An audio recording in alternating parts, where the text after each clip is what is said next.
Qu'est-ce que le Commonwealth?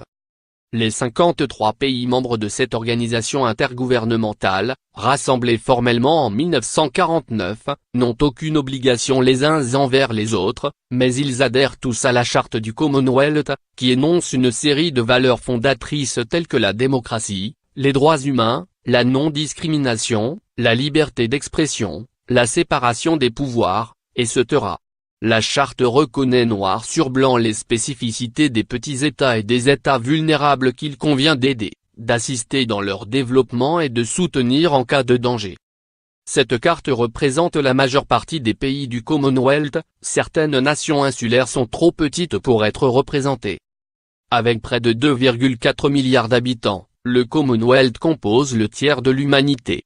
La plupart d'entre eux vivent dans le sous-continent indien, l'Inde, 1,3 milliard d'habitants, le Bangladesh, 158 millions d'habitants, et le Pakistan, 190 millions, représentant 80% de la population du Commonwealth.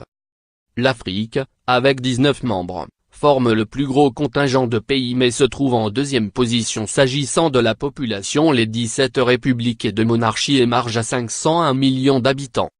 Enfin, en Europe, seuls 2 autres pays, tous 2 membres de l'Union européenne, sont membres du Commonwealth, portant la population à 65,79 millions d'habitants. Ce sont Malte et Chypre.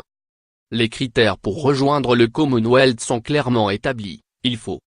De ce fait, certains pays pourraient proposer leur adhésion, car ils ont été des protectorats ou des colonies de la couronne: l'Égypte, l'Irak, l'Irlande, la Jordanie, Israël, le Yémen et même les États-Unis, entre autres. Il est aussi possible de quitter l'organisation, et de manière plus aisée que pour un Brexit. C'est ce que firent, par exemple, l'Irlande et Terre-Neuve en 1949 ou les Maldives en 2016. Il y a aussi l'exemple du Zimbabwe, suspendu des réunions ministérielles en 2002 à cause de l'élection de Robert Mugabe en mars de la même année dans des conditions contestées. En 2003, le pays a définitivement quitté l'organisation. Le Royaume-Uni soutient aujourd'hui sa réintégration après le départ du pouvoir de M. Mugabe, en novembre. À la tête de cette organisation d'États partenaires libres et égaux pour la plupart d'anciens territoires coloniaux le chef désigné est le souverain britannique, en l'occurrence Elizabeth II actuellement.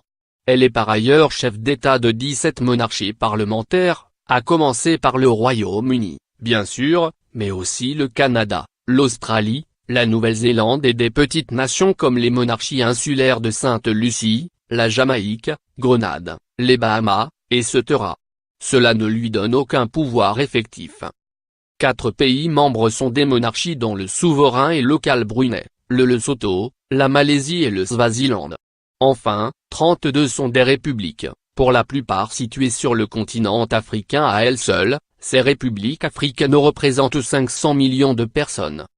Les citoyens de ces 53 pays ne se considèrent pas comme étrangers les uns aux autres. De ce fait et sur le plan diplomatique, les États membres ne s'envoient pas d'ambassadeurs mais des hauts-commissaires qui représentent le gouvernement et non pas le chef d'État, qui est souvent la reine par ailleurs. De la même manière, si un citoyen du Commonwealth se trouve dans un pays où il n'a pas de représentation diplomatique, il peut s'adresser à l'assistance consulaire britannique, s'il y en a une. Par ailleurs, grâce au Commonwealth, les citoyens australiens, néo-zélandais ou canadiens peuvent demander un Working Holiday Visa qui, à l'image du visa travail-vacances entre la France et le Canada, permet aux personnes de 18 à 30 ans de travailler au Royaume-Uni. Seuls les ressortissants de ces pays y ont droit pour le moment car cet accord nécessite la réciprocité.